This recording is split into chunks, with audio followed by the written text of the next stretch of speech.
নমস্কার বন্ধুরা, চৈতি সিম্পল কিচেনে সবাইকে স্বাগত। আশা করি তোমরা সবাই খুব ভালো আছো আর আমিও ভালো আছি। তো এই দেখো, আমি কড়া বসিয়ে দিয়ে সর্ষের তেল দিয়ে দিয়েছি। আর দেখো, কড়াটা বেশ ভালোই গরম হয়ে গেছে তেলটা। তো সর্ষের তেল আমি মাছ ভাজার জন্য দিয়েছি। আজকে একটা মাছের একটা রেসিপি তোমাদের সঙ্গে শেয়ার করব। তো দেখো, তোমরা ভিডিওটা স্কিপ করো না, আশা করি তোমাদের ভালো লাগবে। তো আমি দেখো কাতলা মাছের মাথা আমি দেখো রান্না করে নেব। তো অল্প এক সাইড রান্নাটা করে নিচ্ছি।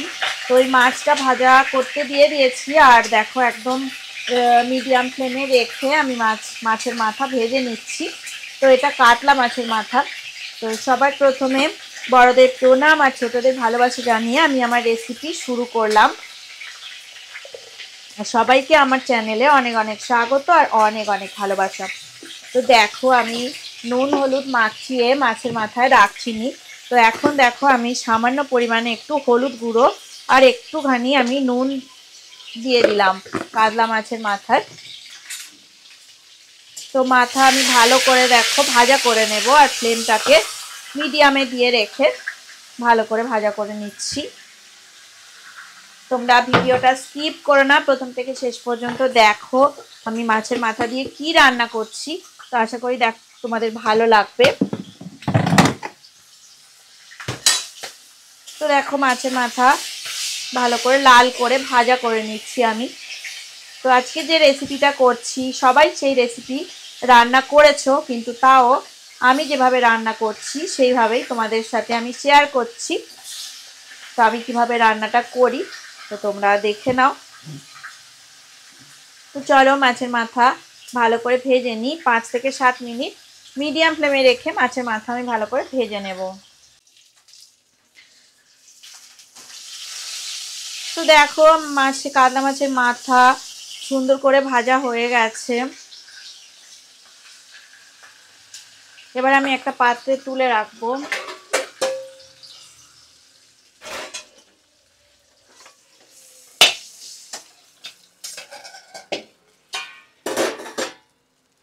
তো দেখো, এবারে আমি গোটা জিরে ফোড়ন দিয়ে দেব ওই একই তেলের মধ্যে। আর একটু শুকনো লঙ্কা দেব, কারণ দেখো কাঁচা লঙ্কায় এখন আর ঝাল পাওয়া যায় না। তো ওই জন্য দেখো আমি ভেবেছি একটু শুকনো লঙ্কা দিয়ে রান্না করব। আর এইভাবে দেখো আলু কেটে রেখে দিয়েছি। তো একটা গোটা আলু এইভাবে আমি দিয়ে দিলাম। আর এই যে পেঁয়াজ স্লাইস করে কাটা কিছু পেঁয়াজ দিয়ে দিলাম। তবু আমি গোটা একটা পেঁয়াজ দিইনি, আর পেঁয়াজের হাফ পেঁয়াজটা দিয়েছি। আর দেখো আদা রসুনের পেস্ট আমি দিয়ে দিলাম একটু। তো দিয়ে দেখো ভালো করে আমি নাড়াচাড়া করে নেব। তো ফ্লেমটা আমি মিডিয়ামে করেই রান্না বান্না করছি। আর এবার সামান্য একটু হলুদ গুঁড়ো আর নুন দিয়ে দেব।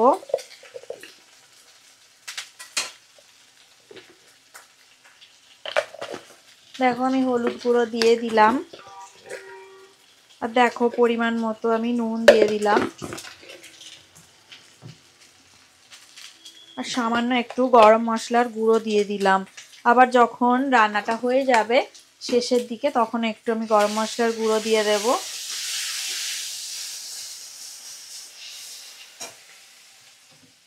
আর সামান্য দেখো একটু আমি মটরশুঁটি আমার কাছে ছাড়ানো ছিল, তো মটরশুঁটি দিয়ে দিলাম।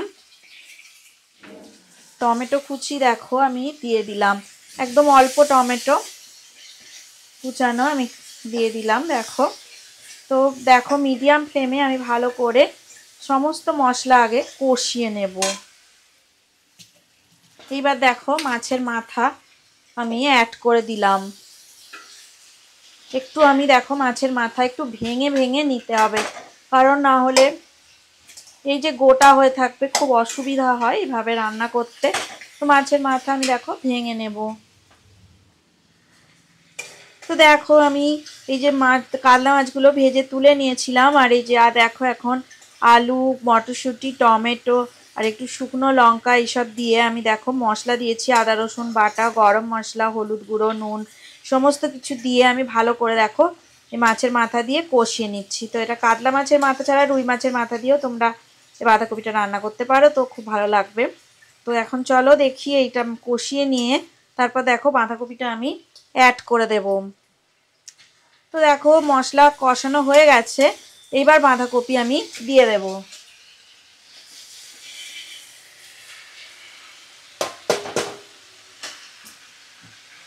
একটা বড় সাইজের বাঁধাকপি ছিল, তো সেইটার হাফটার এতটাই হয়েছে, অনেকটা বড় বাঁধাকপি ছিল। আমার কড়া পুরো একদম দেখো ভরে গেছে। তো চলো এই রান্নাটা আমি করে নিচ্ছি, এবার ভালো করে কষিয়ে নেব। আর একদম লো ফ্লেমে করে আমি রেখে দিয়েছি, না হলে তলা থেকে ধরে যাবে, আর ধরে গেলে রান্নাটা মোটেই ভালো হবে না। তো তোমরা অবশ্যই বাড়িতে এটা একবার হলেও ট্রাই করবে, অবশ্যই ট্রাই করবে। গরম ভাতের সাথে তো দারুণ লাগে খেতে। আর এদিকে হচ্ছে তুমি যদি রুটি বা পরোটা খেতে চাও তো সেটার সাথেও দুর্দান্ত স্বাদ হবে, খুবই সুন্দর হবে। একদম শুকনো শুকনো করে আমি সুন্দর করে রান্নাটা করব। তো এখন চলো ভালো করে নাড়াচাড়া করে মশলার সাথে বাঁধাকপিটা আমি মিশিয়ে নিই।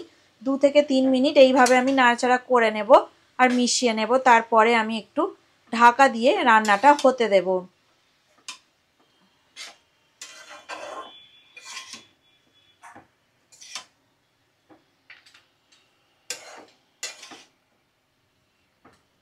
দেখো আমি সমস্ত মশলা সমেত বাঁধাকপি আলু দিয়ে সমস্ত দিয়ে আমি নাড়াচাড়া করে নিয়েছি। 2 থেকে 3 মিনিট এইভাবে মেশানো হয়ে গেছে। এইবারে আমি দেখো ঢাকা দিয়ে রান্নাটা হতে দেব। দেখো আমি ঢাকা দিয়ে রাখলাম, ফিরে আসছি 10 মিনিট পর। তো দেখো আমি 10 মিনিট হলো ঢাকাটা খুলে নিয়েছি, 10 মিনিট হয়ে গেছে। তো এবারে আমি ওপর থেকে গরম মশলার গুঁড়ো একটুখানি ওপর থেকে দিয়ে দিয়েছিলাম। তো আমার সুন্দর করে দেখো আমার রেডি হয়ে গেছে একদমই। এটা গরম ভাত রুটি সব কিছুর সাথেই ভালো লাগবে। আমি ওপর থেকে দেখো আর একটু গরম মশলার গুঁড়ো দিয়ে দিলাম। তো একদমই বাঁধাকপি আর আলু সমস্ত কিছুই সিদ্ধ হয়ে গেছে। তো সুন্দর করে আমি বাঁধাকপিটা রান্না করে নিয়েছি। তোমরা অবশ্যই এই রেসিপিটা একবার হলেও ট্রাই করবে। তো দেখো একদম সুন্দর, দেখো রান্নাটা আমার একদম রেডি হয়ে গেছে। তো কত সুন্দর দেখো দেখতেও হয়েছে, মাছের মাথা দিয়ে বাঁধাকপি আলু দিয়ে রেসিপি।